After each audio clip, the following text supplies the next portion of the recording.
In this interview, I had the pleasure of speaking with one of our top clients, Andrew Ashopnik, who went from Walmart worker to quitting his 9 to 5 and generating over $200,000 from his YouTube automation channels.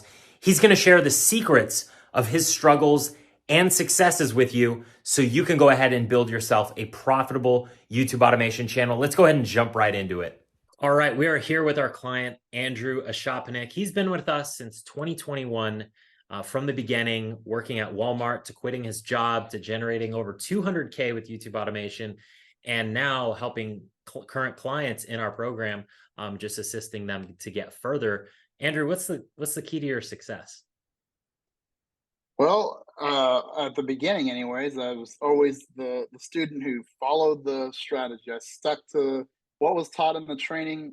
Like I said previously, I never did YouTube before. I tried to start a channel like 2017. I realized I had to do all the work and like I wasn't very good at editing or any of that stuff. So I gave up, walked away from it, came back and jumped into your training, and I didn't know how to do the settings. I didn't know how to set anything up. I was just going to ask you every question about every little thing. And so I jumped in and followed it. I went through it all the way once, which I always recommend people do because you need to understand the material first. And then you go back through it. And I was following it and creating my channel and doing everything step by step. Video, pause, click this, video, pause, click this. I wanted to follow a successful working strategy to the letter and not really bring my own thoughts and feelings and inexperience into it and mess something up. So I followed it to the letter, and I think that played a huge part into it. And really, just thinking for yourself and allowing yourself to be guided by that knowledge and information that you share in the training. Yeah, 100% agree.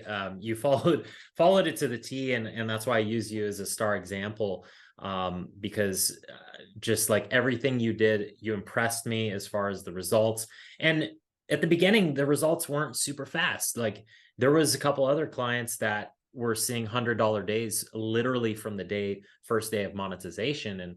And for you, it took about 3-4 months, and then you were clearing those 100, 200, $300 days, which allowed you to eventually quit your job, which was a pretty cool moment. Do you want to kind of talk about that quitting your job?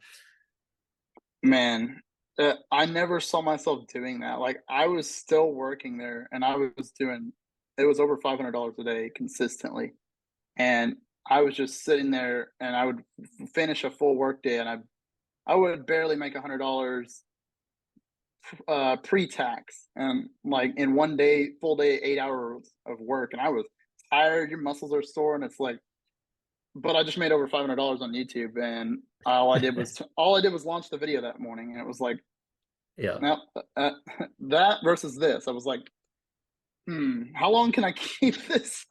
So I kept going because I wanted to keep it going Yeah. because I'd never really worked for myself. I'd always had a job, something stable. So I was a little bit scared, to be honest. Like even if you're making $500-600 a day, you're sitting there like, well, what if it goes to zero? What if it drops? You have those thoughts. Everybody does who's never really not worked a normal job. But I got into the I got into work one morning, and I had my vest. I was ready to go in and work for that day. But in that moment, like I was like 30 minutes late. I was like, I just like lost all motivation to really work the normal job because the results 1 to 1 didn't compare. So I just decided that one morning I was just gonna quit. I was supposed to stay another 3 weeks, and that morning I was like, I've just had enough. I've been here for 2 months, 3 months while making money from YouTube, and Yeah. it just kept going up and up and up. And I was like, okay, I mean, surely, even if it were to drop, I'm starting another one. Like I've got this process down. I got to trust the process. And I went to like Chick-fil-A or whatever after I quit, and in that drive-through, I was so scared. I was wanting to go back and ask for my job back. Like you just have that innate fear, and Yeah.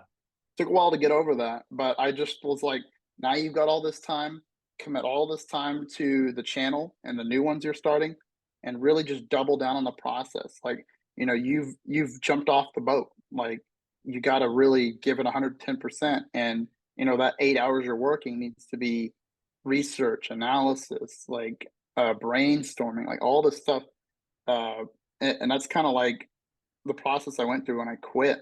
I never thought it was going to happen, but when it did, that was honestly, it was one of the weirdest feelings Yeah. And because I'd that worked a whole bunch of jobs. So that was right. I remember that was maybe right before Christmas time, 2021. yeah, And and just several months later, you're from the Midwest and you're able to move to a coastal city with your wife, and now you're enjoying the beach. And how's that? Just changing environments, like what has earning online income done for you as far as being able to pick up and go? well, when they say there's a lot of people you'll hear, they'll say your environment is a huge influence, and I agree. I had spent my whole life there, um, in my home state pretty much, and I moved out here and like it changed everything for me. Like the views were different, the people were different, the weather was different. It was like, but it was more of what I wanted, like I couldn't stand the weather back home. And I come here and like it's so much nicer. Like I feel better every day. I can go to the beach. I can go enjoy myself and really just relax and take it all in and reflect on what got me here. And it it people were telling me not to move, they were telling me to stay, and I was like, changing of the environment, especially when you're growing as a person, I think it's crucial. Like Hmm. leaving an area that you're comfortable in, that you're used to being in, like get out of that, move somewhere else, and it changes you. Like you almost don't think the same way you used to anymore. Like this is like a almost like the whole new year, new me thing. It's like a new place, new me, literally. Yep. You just think different. You think more positively, and you're much more motivated because you're where you want to be. Yeah, I mean, that's super powerful hearing that. I mean, because I went through this a similar story, like grew up in one town in California my whole life, and then, moved to the Midwest. And changing environment is very important, especially when you're increasing your income, you're making more money, and you just got to kind of get out of your bubble. So, yeah, that's amazing, Andrew. Like, to kind of transition into more YouTube specific stuff, because I'm sure a lot of people are watching right now. They're on the fence about getting into YouTube automation, or maybe they've already taken a few mentorships, they just haven't seen the success. What have you seen recently has been like a major driver of success in YouTube automation? Um, like what should people be focusing on? Quality, like really Okay. quality. Like when I take a look back at like early YouTube automation, like everything was just numbers. You're just pumping out a bunch of trash, like or just garbage stuff. But YouTube's really shifted towards quality. Like you need to have quality work. You don't want to sound all scratchy. You don't want to have pixely images or whatever. You Hmm. got to have quality. People that are on YouTube, they're looking to be entertained or informed. They really need to enjoy themselves or escape from their stress or whatever they're doing. But yeah, I think quality is huge. I think they're leaning more towards creators that are willing to put in the extra mile to make their content better than their competitors. That's just what I've seen. And have you kind of went through a few editors from our talent acquisition team, like just to find that ideal editor that can perform with the quality you expect? Like how many editors did you have to go through? So I guess it just depends on the channel. Yeah. Like I remember my first one, the first editor actually, you know, that's always one of the funniest things. Is like I felt so behind. I thought I was gonna lose out. So my first editor I got, they were like ghosting for a couple days, and then they answered me, and they said they couldn't do it. So I literally had to get back in line and wait for another editor, and nobody was nobody was around. So it was like 2 weeks. I mean, that was early on in the process. We didn't really I have the remember whole. that. Yeah, you We didn't have the so whole. we didn't have talent acquisition team. That was literally me trying to find editors for you and other clients.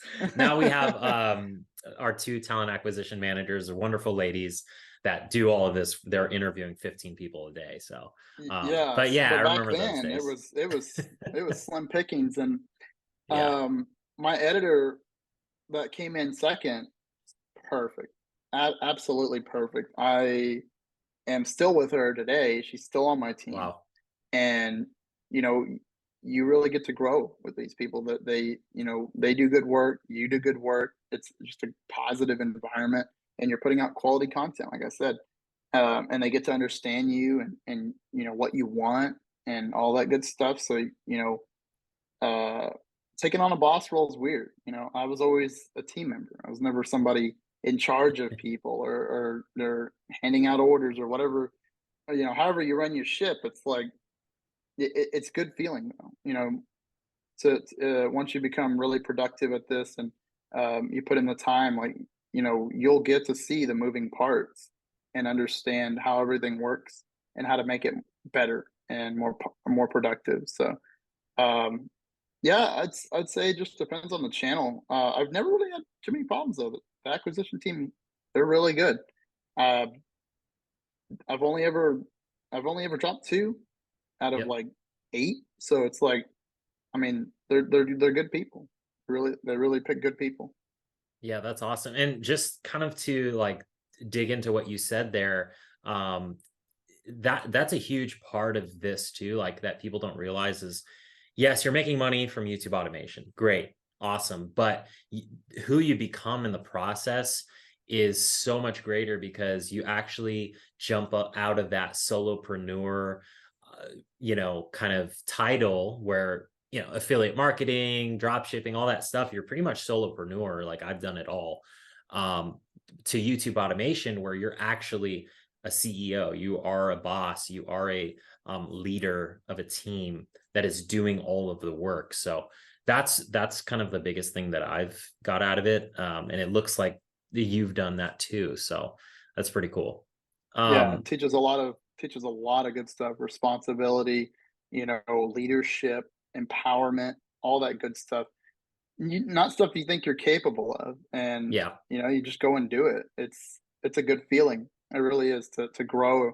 This entire journey just one big growth as a person, and I couldn't be happier for it. Like I knew there was like major parts of my character and personality that needed work, like when it came to like expanding my mind and my growth to encompass more things. And that's kind of what I aimed for. Like that's why I get into this stuff, mhm, is to grow as a person, to get further, to learn more. Like uh yeah, it's crazy. That's why when you see people up at the top, it's like it just seems so perfect. Like everything's just straight. They're responsible. They manage their time. Everything just looks so great. And that's just years of experience of doing this kind of stuff over and over again. yeah, 100%, 100%. What have you seen has like how has artificial intelligence changed YouTube automation, kind of the creation of videos? Like, have you been implementing any artificial intelligence? I know we have new modules in the program regarding that, but have you been implementing it, or are you kind of just still um, kind of overseeing what's going on in the space? Yeah, so a little of both. Like, I love my teams. They're good people. So, I've kept most of them, almost all of them actually. Um, but yeah, I've looked into implementing it in newer channels. It's AI is just one of those things. It's like the .com boom pretty much. Like it shows up and a bunch of people don't know what it does, don't know how it works, don't know how to use it properly.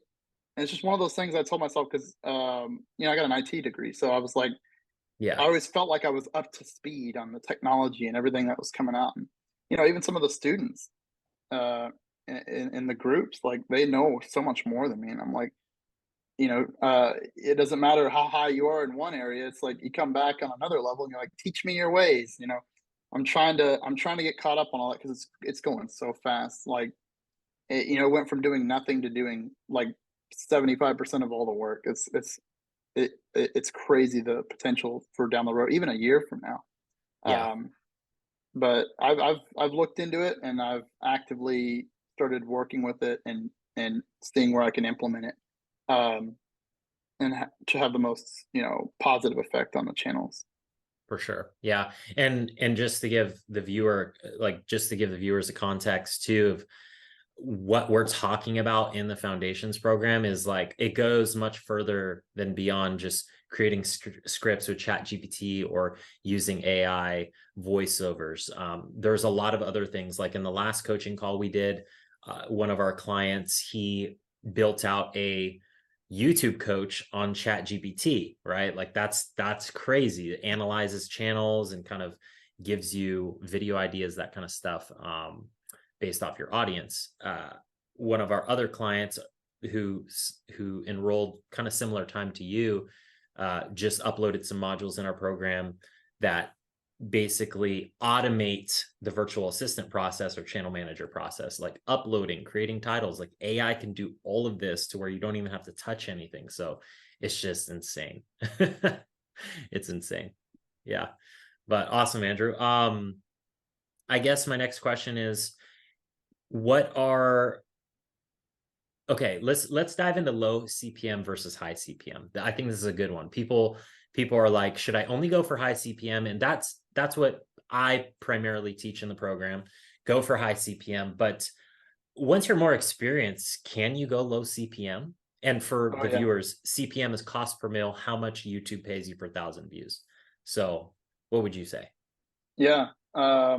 It's just one of those things, I work with some of the students in the group myself because, you know, while I went through your training step by step, through my own experience and what I've seen in the channels I've made, that's the whole point. You want to instill in us this foundation and have us add more to it, our own perspective, our own experiences, and really just turn it into your own sort of version of what comes out of the other end, what kind of results.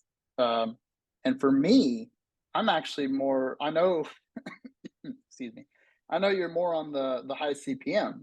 I actually lean the other way myself, which just creates this really good dynamic, I feel. Yeah. I actually lean more towards the low CPM nowadays. Um, just because of the different type of structure you go for. Like even the channel structure itself is just different when you're going in low CPM. And yeah, uh, it definitely needs to be approached differently than the high CPM, just in regards to like what your goal is, what your target is, what you're aiming Mhm. for. A lot of stuff is different, but in regards to one versus the other, I mean, I've seen them both do really well. I'm in both, so it's like I wouldn't necessarily say one's like way better than the other, but I have my personal preferences. I like the low CPM, and I love exploring it. But yeah, I think they're both very viable spaces.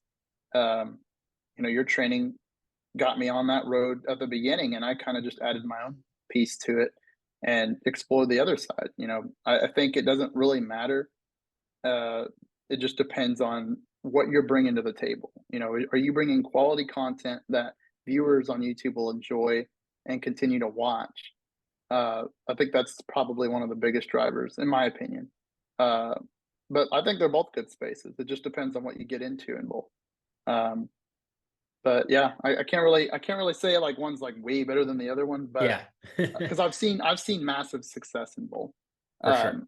I'm not really too worried about uh, putting one as a winner, but Okay. yeah, I think it's That's just good. That's a good perspective. yeah, So yeah. I it think it's doesn't matter just really. I mean, obviously different approaches, to low CPM. So to give context, low CPM would be, I don't know, celebrity drama or movie reviews, stuff like that. yeah, High CPM would be general finance, stock market news, that kind of stuff.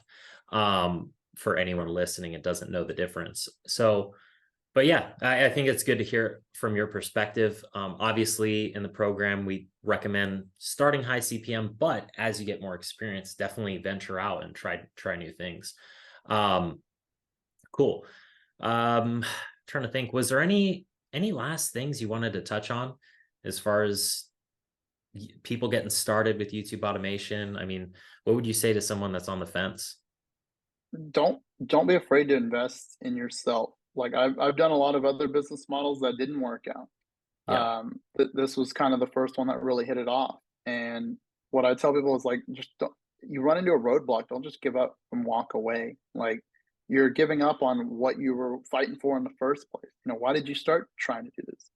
is it just to make a little extra money, or do you want to travel the world? Do you want to spend time with your family? Do you want a lot of other things? Like, um, if that's what you truly want, giving up makes no sense. Like a lot of people, I see a lot, and I'll tell everybody this. Like I see way too many people giving up way too early. Like Hmm. you get wrapped up in some out of pocket costs, and you just want to turn tail. Like, I was investing a lot of money into trainings and education, and I don't regret any of it.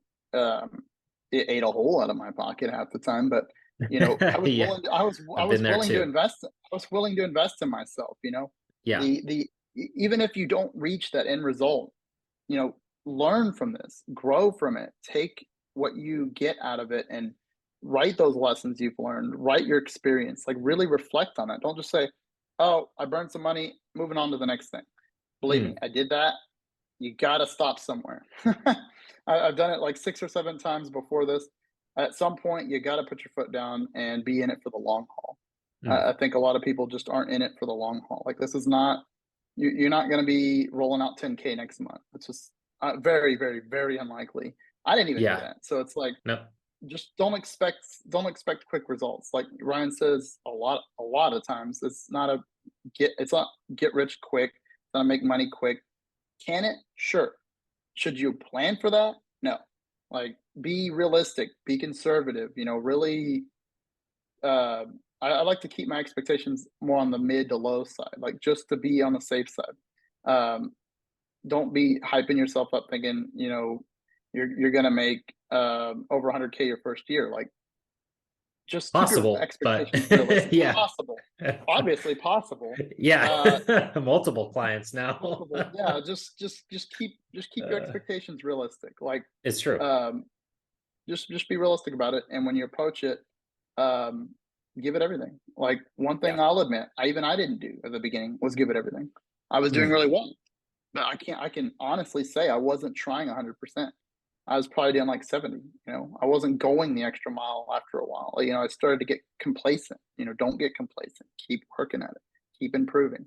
Otherwise, things will catch up to you. So, Yeah, yep. to touch on that topic, then I want to get your opinion, two opinions. The first one is, what do you say to people that, because this one, maybe we have different opinions on it, but what do you say to people who are like, oh, well, I don't have the funds? Because this was a position we've both been in, and that's a common excuse.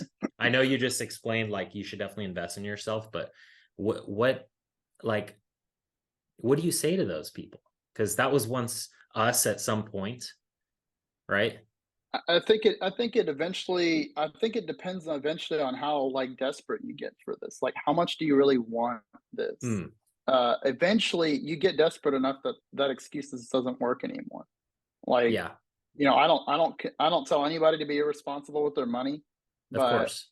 I was over leveraging myself so much every time, and then I have to earn it back, and like just in general, just I would go in the red in my budget and have to get it back if something didn't work out. But I kept doing that over and over again. Like, you got to try something. Like, it doesn't matter what it is, just take that first leap. A lot of people are new. They've never done a business before, they've never done anything, and you feel afraid to invest a little money. It's like you can't. You absolutely can't. This is why business is business. It takes an investment, and a lot of people don't understand that. If you don't want to risk anything, you don't want to be uh, afraid, go back to work.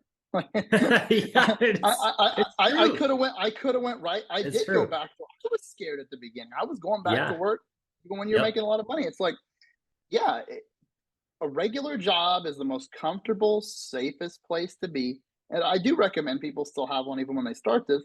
Sure. So you have an income to run it with. But Yep. once you commit to running a business, you have to think like a business.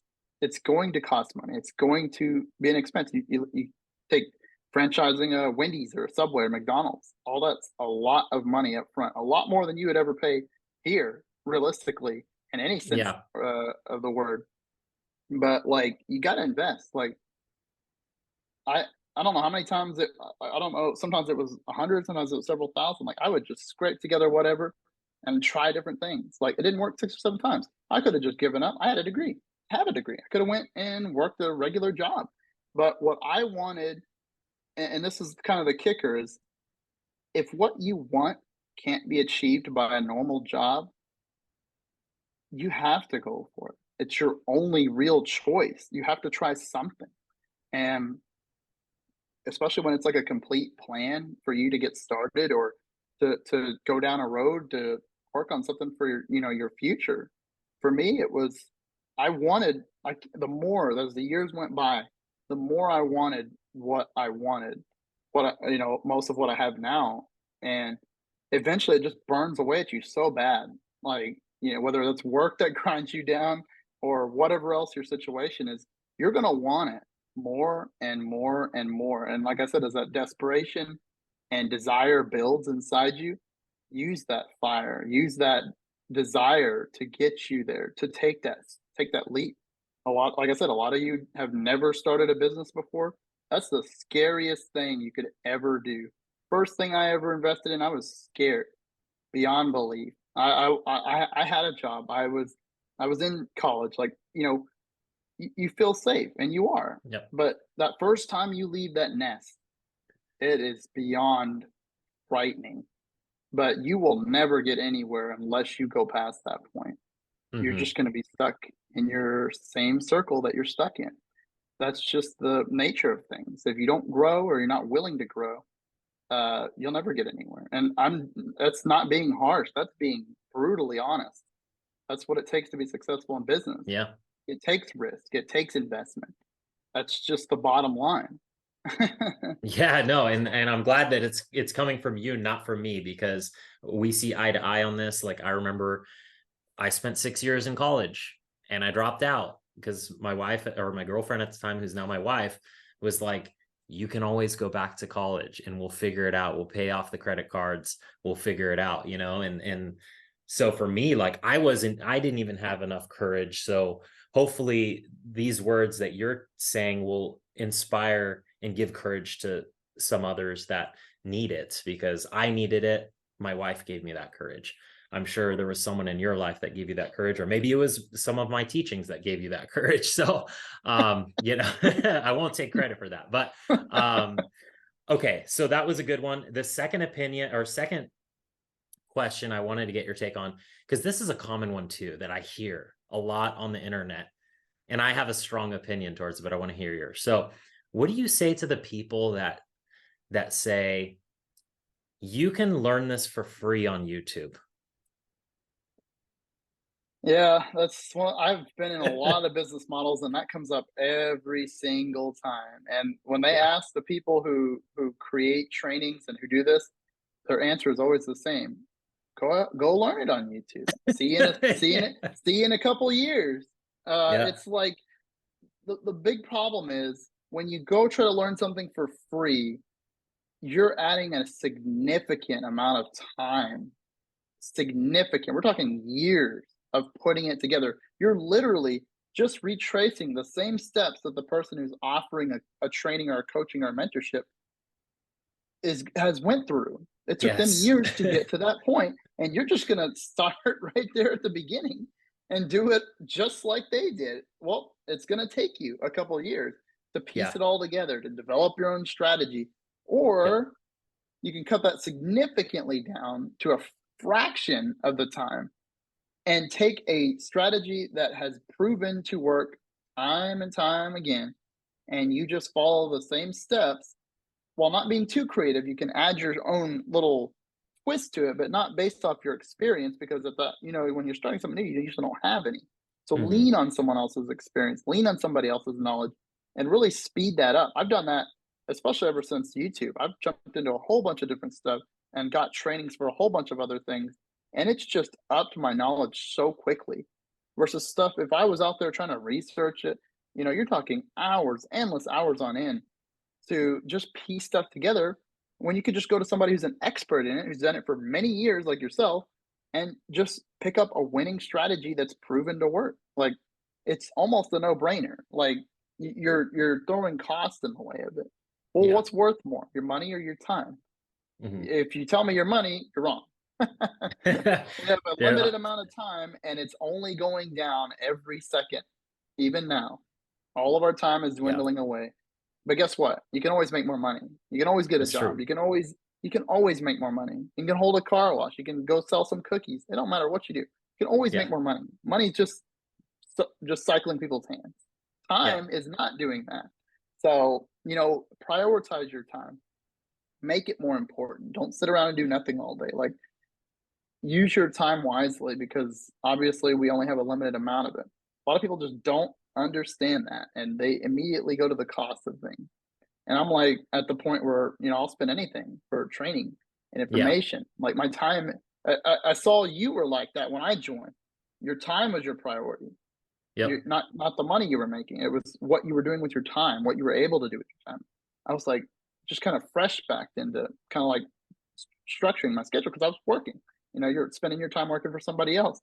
And once I hit it and became successful, it was like then I started to look more at my time. It started to become more valuable because the channels are producing just every day, every hour, making money, and it's like, well, your time suddenly became more valuable because you're investing time into especially at the beginning, managing those teams, uh, kind of headlining most of the process that goes into it. So you're Hmm. spending your time, but the money you're making back is a lot, substantially more than you get at a job, at least in my case. And it's like, well, at that point, the time's crossed the money line. Like, and it should be that way even if you're not making a lot of money. Your time should be important. Yeah. But I think that's a lot of people's misconception is they focus so much on the cost of things, so much on the money. Yeah. Um, but the time is what should be the focus. What's going to save me more time? What's going to make more time for me to spend it with family, with friends, traveling, whatever you want to do? Like Yep. that's what our priorities. But it takes time to do that. It takes money to do that, but it takes time to do that. And if we're spending two currencies, one's worth more than the other. I mean, I don't know how you can argue it any other 100%. point. Yeah, that couldn't have been better explained. Two things I got out of that is yes, you can learn it for free, but the complexity to piece everything together and then it works is like, okay, let me just give context for the viewer. There's tens of thousands of people just like me that were trying YouTube automation, trying to piece together every bit of information they can find for free or from a cheap course or whatever, right? And I just so happened to get lucky enough that my system worked. You know what I mean? Like, to be honest, that's Yeah, it. I got lucky enough. So that's the system that I'm sharing with people. I was blessed by God or whoever you believe in to have that system. And it just happened to work out for me in that amount of time. So that's another thing too, is like the complexity of piecing the free information together and then it working, because also information is getting old as time yeah, goes by. Some information doesn't work anymore. So we've both been through it. Like, we've been through the ringer. We've spent tens of thousands of dollars, probably over six figures collectively, on training. So it just I couldn't agree with you more. And then obviously time is more valuable than money. So Andrew, thank you so much, for giving your perspective on that. That's two big things I really wanted to just talk about on the channel. So thank you for that.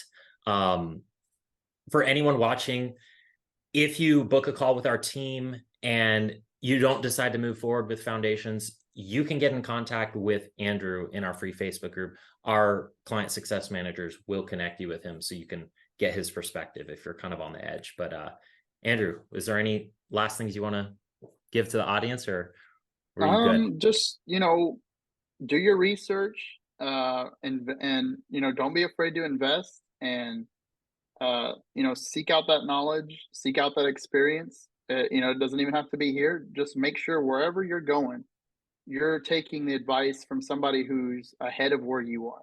Don't listen to people who are at your level or below because you're never going to grow. You want to grow. You need those people's experience. You need their years in the markets or whatever they're in, and take that and use that information. But seek it out. Don't try to do it on your own. You're going to waste a lot of time. You look at any multimillionaire or billionaires. Do you think they go research this stuff on their own? No, they have experts in every market Yep. to get that information quickly and accurately. So, in regards to business, that's the best business decision to make. Seek out knowledge, be willing to pay for that knowledge and experience, and commit to it once you have it. That was the one thing I struggled with is I would pick stuff up and I would fail to commit to it. Even when you spend money on it, $1,000 on it, and you don't commit, don't just assume that the cost is going to make you commit to something. You got to have discipline. You got to be willing to commit to what you get into. So same goes here. You jump in if you decide to jump into this, commit. Do work every day. Have a to-do list. Ask questions. Like do these things to grow and expand your own knowledge and lean on those years of experience. So like Ryan said, you don't have to spend years doing it, picking up knowledge and trying to piece it all together, and maybe it works, maybe it doesn't. Well, you have something that's proven to be successful. It's right in front of you, and all you got to do is be willing to invest. So Yep. that's pretty much all I can say. Like just commit. That's awesome. Thank you, Andrew. I appreciate you jumping on another call. I'm sure we'll follow up in another few months to see where you're at with your YouTube automation channels. But for now, hey, good luck with everything, and I'll see you on the next one, man. Appreciate it. You guys have a good day.